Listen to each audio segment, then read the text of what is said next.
Ngasi ayuk Loktak pata nga Phaba Chatkhiba meeoi ama Loktak pata tashinduna shiramle hairi. Laikhidraba meeoi adude ningthokong ward number 5 tagi oinam thika chahi 59 apopa oinam brajamani kawi.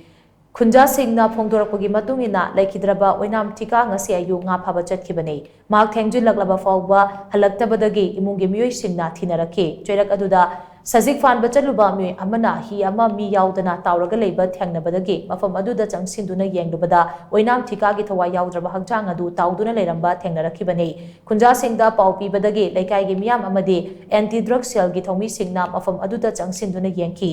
Tungda police ki team amana mafam aduda laktuna ngasi numit yungba matung punga hulrum taba dwaida Hakjang adu laukhatki. Ngasi ayuk pung 12:30 rom tabada sitkiba nong nungsit aduna maram oiraga hi lakshinbadagi meeoi adu laikhidaba oiramgani haina laikai gi meeoi sing aduna makha tana phongdongnarakle.